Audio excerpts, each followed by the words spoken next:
नमस्कार, DD sports के खास कार्यक्रम स्पोर्ट्स डगआउट में आप सभी का बहुत स्वागत है। मैं हूं आपके साथ वक्ता दुबे। खेल जगत की हर बड़ी हलचल, हर बड़ी जीत, हर बड़ा रिकॉर्ड और हर बड़ी कहानी, सब कुछ आपको मिलेगा एक ही मंच पर। और आज हम आपके लिए लेकर आए हैं दिन भर की सबसे बड़ी स्पोर्ट हेडलाइंस, सोशल मीडिया की हलचल, खास रिपोर्ट्स और खेल इतिहास के सुनहरे पलों की झलक। तो तैयार हो जाइए, क्योंकि अब शुरू होता है खेल की दुनिया का सबसे दमदार सफर। शुरुआत आज की बड़ी हेडलाइंस के साथ।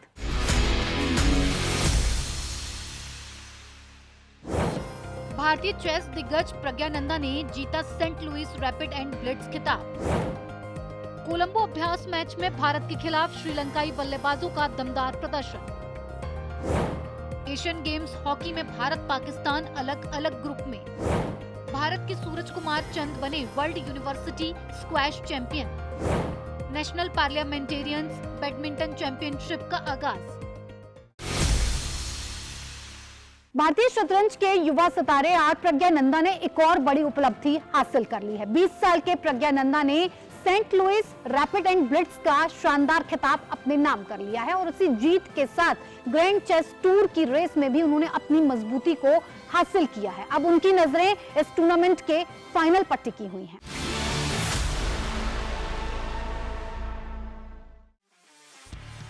शतरंज की बिसात पर भारत का एक और सितारा लगातार नई ऊंचाइयां छू रहा है। आर प्रज्ञानंदा ने Saint Louis rapid and blitz में शानदार प्रदर्शन करते हुए पहली बार खिताब अपने नाम कर लिया। प्रज्ञानंदा ने टूर्नामेंट का अंत 23.5 अंकों के साथ किया और दूसरे स्थान पर रहे उज्बेकिस्तान के जावोखिर सिंदारोव से 1.5 अंक आगे रहे। अमेरिकी ग्रैंड मास्टर वेस्ली सो 20.5 अंकों के साथ तीसरे स्थान पर रहे। रैपिड चरण में करीबी मुकाबले के बाद बढ़त हासिल करने वाले प्रज्ञानंदा ने ब्लिट्ज में भी अपनी लय कायम रखी। ब्लिट्ज के 18 में से उन्होंने 11.5 अंक हासिल किए और इस दौरान सिर्फ एक मुकाबला गंवाया।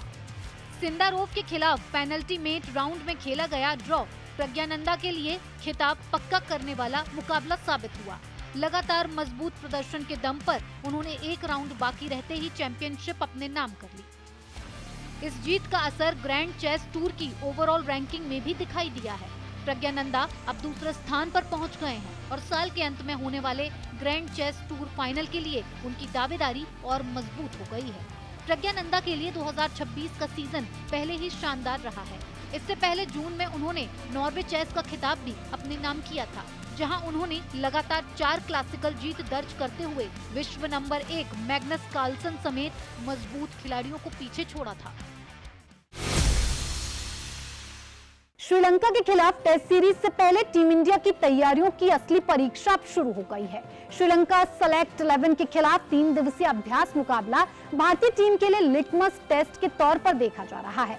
टॉस जीतकर श्रीलंका सेलेक्ट 11 ने पहले बल्लेबाजी का फैसला किया है, जबकि पहले दिन का खेल भारतीय गेंदबाजों के लिए परिस्थितियों को समझने और अपनी तैयारियों को परखने का अहम मौका बना। शुभमन गिल की गैर मौजूदगी में केएल राहुल टीम की कमान संभाल रहे हैं। अब इस मुकाबले के अनुभव से टीम इंडिया 15 अगस्त से शुरू होने वाली टेस्ट सीरीज के लिए खुद को कितना तैयार कर पाती है, ये देखने वाली बात होगी।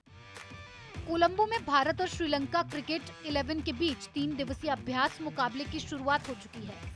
पहले दिन का खेल पूरी तरह श्रीलंका के युवा बल्लेबाजों के नाम रहा, जिन्होंने भारतीय गेंदबाजों को लंबे समय तक दबाव में रखा। हालांकि दिन ढलने के साथ भारतीय स्पिनर्स ने वापसी की और श्रीलंका को 363 रन पर 8 विकेट तक सीमित कर दिया।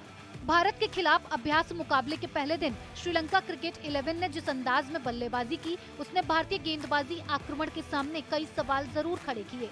दिन की शुरुआत श्रीलंका के लिए बेहद शानदार रही। निशान फर्नांडो और रविंद्र रसांथा ने पहले विकेट के लिए 110 रनों की साझेदारी कर भारतीय गेंदबाजों को शुरुआती घंटों में ही दबाव में ला दिया। निशान ने महज 65 गेंदों पर 66 रन बनाए और अपनी पारी में आक्रामक अंदाज दिखाया। वहीं रसांथा ने धैर्य के साथ बल्लेबाजी करते हुए 143 गेंदों पर 71 रन बनाए। श्रीलंका की बल्लेबाजी का अंदाज साफ था, भारतीय गेंदबाजों पर दबाव बनाना और रन रेट को लगातार ऊपर रखना। पूरी पारी में श्रीलंका क्रिकेट 11 ने 363 रन बनाए, जिसमें 7 बल्लेबाजों ने 30 से ज्यादा रन का आंकड़ा पार किया। 3 बल्लेबाजों ने अर्धशतक लगाए, लेकिन सबसे बड़ी पारी रविंद्र रसांथा के बल्ले से निकली और उसके बाद भारतीय गेंदबाजों ने वापसी की कोशिश शुरू की। रविंद्र जडेजा ने पारी में 2 विकेट हासिल किए, जबकि कुलदीप यादव ने भी 2 विकेट लेकर श्रीलंकाई बल्लेबाजी पर अंकुश लगाने में अहम भूमिका निभाई। खास तौर पर कुलदीप ने दिन के आगे बढ़ने के साथ अपनी गेंदों की गति और फ्लाइट में बदलाव किया और इसका असर भी दिखाई दिया।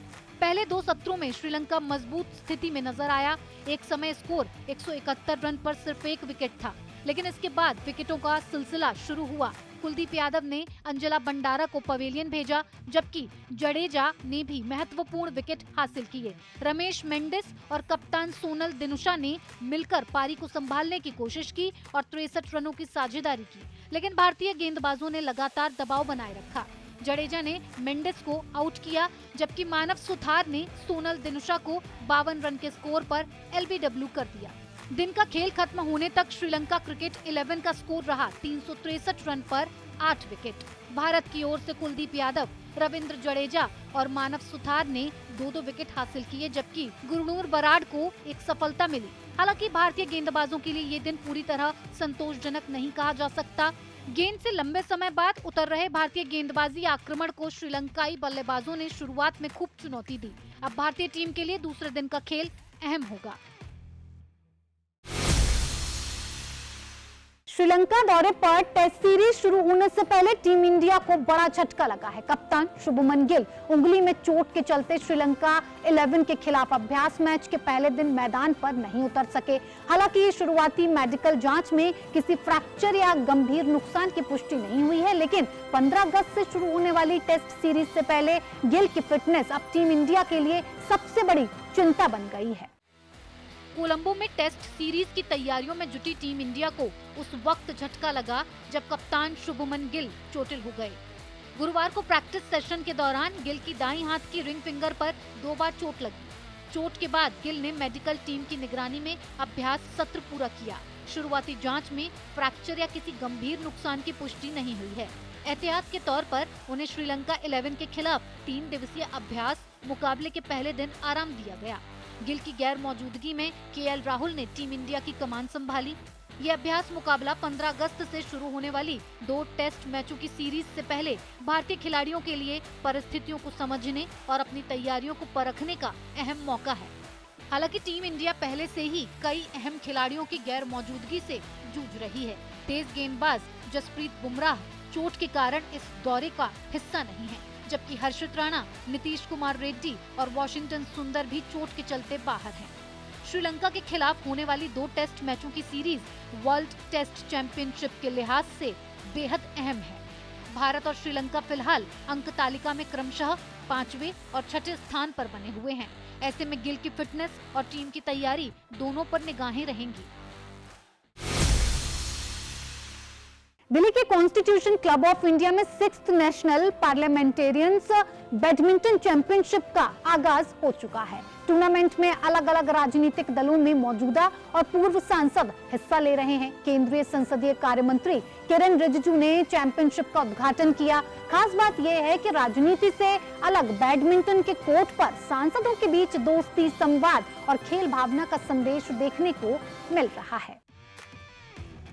नई दिल्ली में कॉन्स्टिट्यूशन क्लब ऑफ इंडिया का परिसर इन दिनों सियासी बहसों के बजाय खेल की गतिविधियों से गुलजार है। यहाँ शुरू हुई है 6ठी नेशनल पार्लियामेंटेरियंस बैडमिंटन चैंपियनशिप, जिसमें मौजूदा और पूर्व सांसद पूरे उत्साह के साथ हिस्सा ले रहे हैं। गुरुवार को केंद्रीय संसदीय कार्य मंत्री किरेन रिजिजू ने प्रतियोगिता का उद्घाटन किया। इस मौके पर अलग अलग दलों के सांसद और संविधान क्लब के पदाधिकारी मौजूद रहे।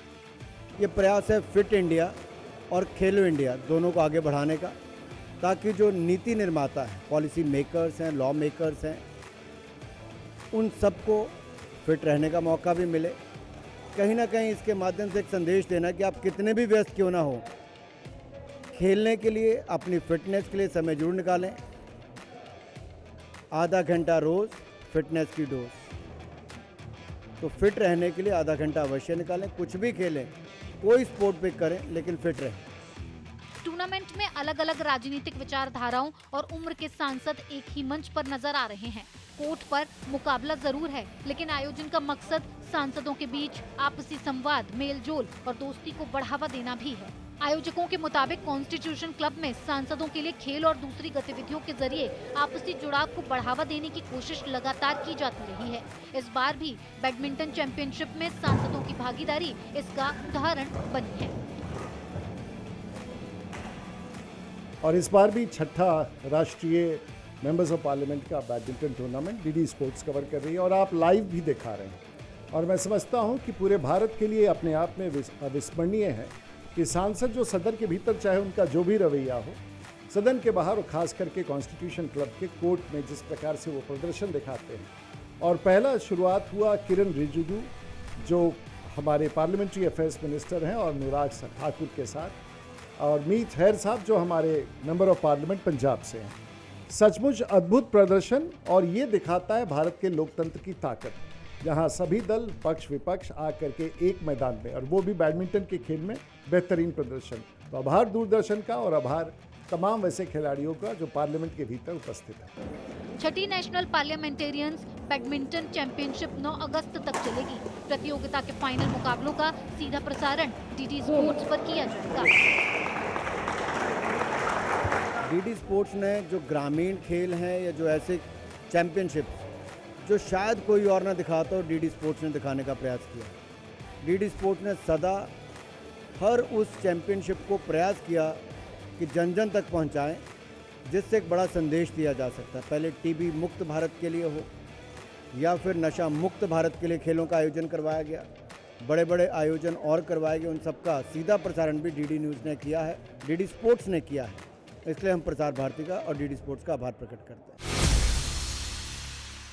आज के सोशल मीडिया बज़ में बात टेस्ट क्रिकेट का काउंटडाउन शुरू हो चुका है और टीम इंडिया ने कोलंबो में तैयारियों को भी तेज कर दिया है। नए चेहरों के साथ टीम इंडिया का फोकस अब रेड बॉल क्रिकेट की चुनौती पर है। आइए आपको दिखाते हैं इससे जुड़ी एक खास वीडियो।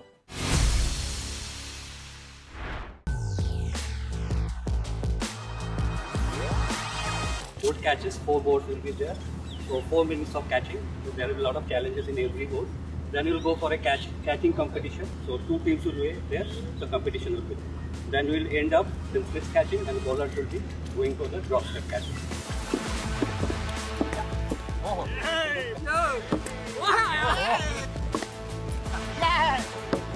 Oh, welcome, Prasid.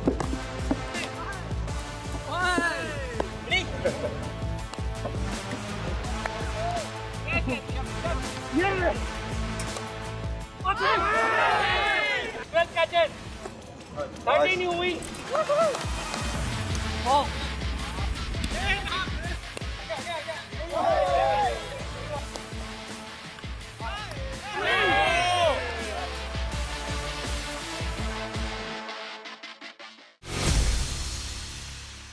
अब चलिए रुक करते हैं हमारे खास सेगमेंट ऑन दिस डे की ओर, जहां हम आपको लिए चलते हैं खेल इतिहास के उस सुनहरे पन्ने पर जिसने एक यादगार अध्याय दर्ज किया है। 7 अगस्त भारतीय खेल इतिहास का वो दिन जब देश ने एथलेटिक्स में पहली बार ओलंपिक स्वर्ण पदक का स्वाद चखा। साल 2021 में टोक्यो ओलंपिक के पुरुषों की जेवलिन थ्रो स्पर्धा में नीरज चोपड़ा ने इतिहास रच दिया। अपने दूसरे प्रयास में नीरज ने 87.58 मीटर का शानदार थ्रो किया और गोल्ड मेडल अपने नाम किया। इस ऐतिहासिक उपलब्धि के साथ नीरज चोपड़ा स्वतंत्र भारत के पहले ट्रैक एंड फील्ड ओलंपिक स्वर्ण पदक विजेता बने। साथ ही वो भारत के सिर्फ दूसरे व्यक्तिगत ओलंपिक गोल्ड मेडलिस्ट बने। नीरज की इस ऐतिहासिक जीत की याद में हर साल 7 अगस्त को नेशनल जैवलिन डे मनाया जाता है, जिसका उद्देश्य देश में जैवलिन थ्रो को बढ़ावा देना और युवा खिलाड़ियों को प्रेरित करना है। तो ये था हमारा आज का ऑन दिस डे सेगमेंट। अब बारी है हमारे स्पेशल सेगमेंट स्पोर्ट्स रैप की, जहां हम आपको दिखाएंगे देश और दुनिया भर की खेल से जुड़ी बड़ी खबरें। तो पेश है टॉप स्पोर्ट्स न्यूज तेज रफ्तार के साथ।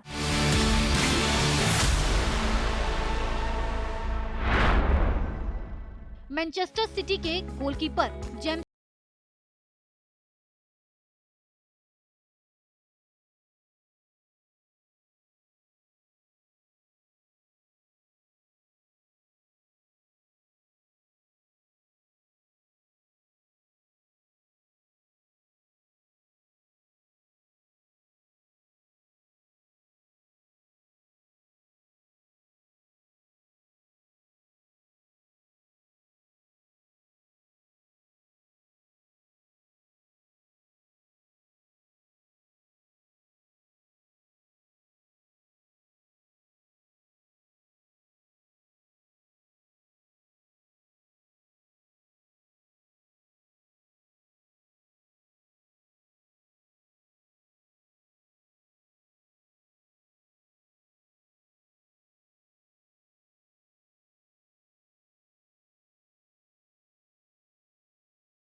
अब स्पोर्ट्स रॉप से आगे बढ़ते हुए बात करते हैं हमारे बर्थडे स्पेशल सेगमेंट की, जहां हम मना रहे हैं उन खिलाड़ियों का जन्मदिन जिन्होंने अपने शानदार खेल से सभी को प्रभावित किया है। आइए जानते हैं उनके बारे में कुछ खास बातें।